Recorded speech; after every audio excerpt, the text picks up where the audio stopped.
All right, I'm back again with some new releases. The links and timestamps for each of the books will be down in the description, as well as a link to sign up if you're an author and want to put your book in front of me.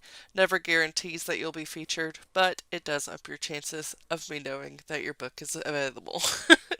Anyway, let's go ahead and get into the picks for this week. Bellegarde by Jamie Lilac comes in at 320 pages and is pitched as young adult fiction historical European. She's All That meets Bridgerton in this charming debut historical rom-com with a modern twist sure to charm fans of Jenna Key Cohen and Jenna Evans Welsh. If Evie Clement is an everyday brooch, then Beau Bellegarde is a glossy sugar-dusted macaroon. Beautiful on the outside, mostly air on the inside. As a baker's daughter, Evie knows her pastries. She also knows that if she wants to break out and create her own future away from the bakery, she needs to stay focused. So when Beau Bellegarde starts coming to call, she sees right through him, the playboy of Paris, the second son of the ultra-wealthy Bellegarde family, the most popular guy in their prestigious high school. Pass. But unfortunately for Evie, Beau needs her. With his inheritance on the line, he's been roped into a bet with his conniving stepbrother. Turn the biggest wallflower they know into the winning Bellegarde bloom, and at the annual Court of Flowers ball, or lose his entire fortune. Evie doesn't trust Beau, but his has her intrigued. Is it possible a rake like Beau could have more substance to him underneath his sugary exterior? The frothy delight of a debut will capture the hearts of rom-com fans and historical fiction fans alike. Business or Pleasure by Rachel Lynn Solomon comes in at 384 pages and is pitched as fiction, romance, workplace. A ghostwriter and a struggling actor help each other on the page and in the bedroom in this steamy romantic comedy from the New York Times bestselling author of The X Talk. Chandler Cohen has never felt more like the ghost in Ghostwriter until she attends a signing for a book she wrote and the author doesn't even recognize her. The evening turns more promising when she meets a charming man at the bar and immediately connects with him. But when all their sexual tension culminates in a spectacularly awkward hookup, she decides that this is one night better off forgotten. Unfortunately, that's easier said than done. Her next project is ghostwriting a memoir for Finn Walsh, a C-list actor best known for playing a lovable nerd on a cult classic werewolf show, who now makes a living appearing at fan conventions across the country. But Chandler knows him better from their one-night stand of hilarious mishaps. Chandler's determined to keep their partnership as professional as possible, but when she admits to Finn their night together wasn't as mind-blowing as he thought it was, he's distraught. He intrigues her enough that they strike a deal. When they're not working on his book, Chandler will school Finn in the art of satisfaction.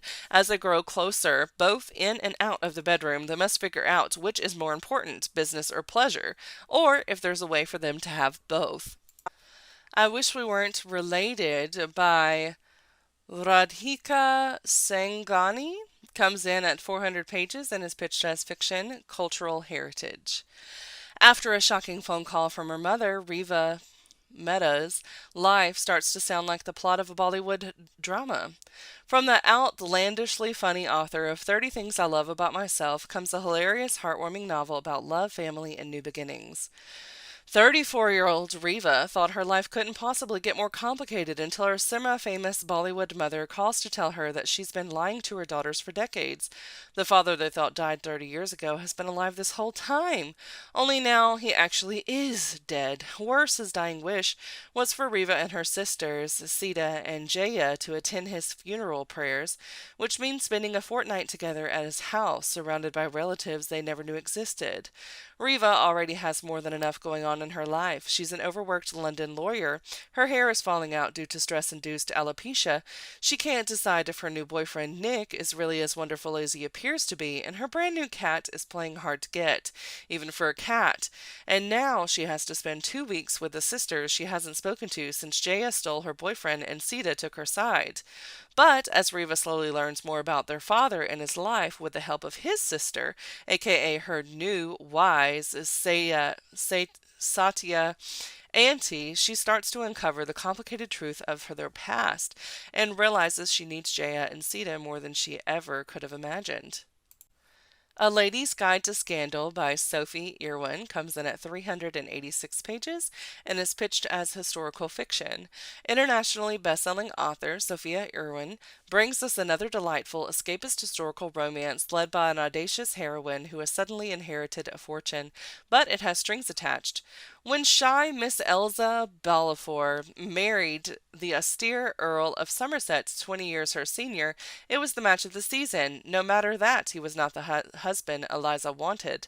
Now, 10 years later, Eliza is widowed. Suddenly, she is left titled, rich, and for the first time in her life, utterly in control of her own future. She's always lived by society's conventions, but now Eliza has resolved to do as she wants. And what she wants is to head to Bath with her cousin Marguerite, pursue painting, learn to drive, and flirt with Bath's most alluring resident, the infamous Lord Melville. But when the ripples of Eliza's behavior reach her late husband's nephew, who broke Eliza's heart years ago, Eliza will learn that freedom does not come without consequences. The only way to ensure she can keep her fortune is to avoid all scandal. But where's the fun in that? My Week with Him by Joa Goffney comes in at 400 pages and is pitched as young adult fiction romance.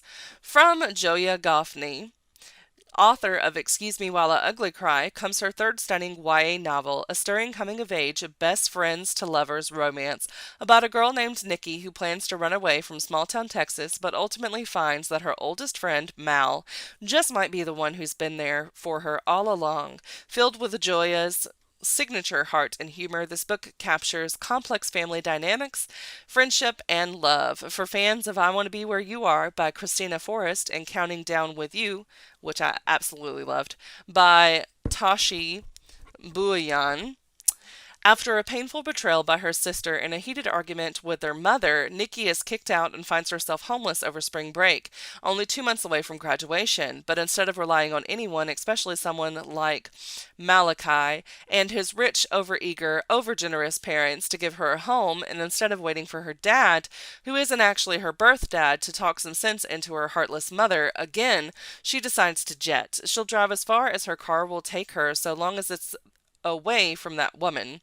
When Malachi catches wind of her plan to flee Texas, he begs her to stay the remainder of spring break with him at his parent-free house. He believes that over the course of a week, he can either convince her to stay in Cactus, Texas, or at least help her come up with a solution that ends with her graduating. All the while, she's dead set on heading for California at the end of the week to get started on her dream music career, no matter how impractical it is. But all their spring break plans are interrupted when Nikki's sister goes missing. Running away isn't something Vay does. It's always been Nikki's thing. Nikki is forced to work alongside her wretched mother, her mother's ex-husband, and Malachi, who may or may not be moving into the boyfriend slot, to find her little sister, all with the uncertainty of what will happen at the end of the week. Will Nikki find a way to stay in Cactus, or will this spring break be the last time she ever sees these people? You with a View by Jessica Joyce comes in at 384 pages and is pitched as fiction, romance, romantic comedy. Two high school enemies must reunite for a road trip inspired by the grandparents' broken engagement in this electric debut romance.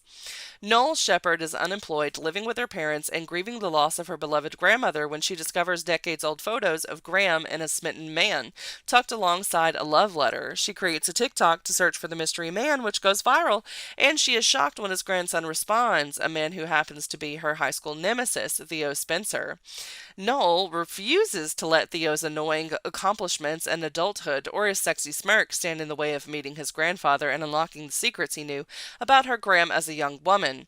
When she learns that their plans to elope were thwarted, Noel decides to take the honeymoon road trip they planned but never got to carry out. There's a catch though. Paul, Theo's grandfather, asks to come with her, and he insists that Theo join them. It will be a miracle if they make it through the trip without Noel throwing Theo out of the moving car, or the bed they end up sharing. As the miles tick by, the tension simmers hotter between them, until she discovers that Theo's hiding a secret that could cause their tenuous relationship to end before it can restart.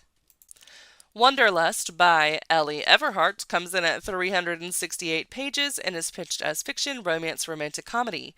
People we meet on vacation meet the unhoneymooners in the sparkling debut romantic comedy about two near strangers and complete opposites who win a radio contest for a trip around the world. Love is about to take flight, feeling stuck at work and tired of London's dreary weather. Magazine writer Dylan Coughlin impulsively rings a radio station one day only to win a once in a lifetime trip around the world. The catch, her travel partner must be a contact randomly selected on her phone. And of course, the stressful game of contact roulette lands on a number listed only as Jack the Posho, an uptight, unbearably posh guy she met on a night out and accidentally ghosted. The two couldn't be more different, and as the trip kicks off, Jack seems like he'd sooner fling himself into the sun than have a conversation with Dylan. But more is hanging on this trip than the chance to see the world. For the past 2 years, Dylan's been relegated to writing quizzes and only quizzes at her lifestyle magazine after an article about her past abortion went viral, and not in a good way. If she is able to make a series about their trip successful, her overbearing boss will give her a chance at a permanent column. Dylan's willing to do anything to make the series a hit, even if it means embellishing her and Jack's relationship to satisfy readers. But as the column's popularity grows, so does the bond between Dylan and Jack, and Dylan is forced to consider if the one thing she thought she always wanted is worth the price she'll have to pay to get there.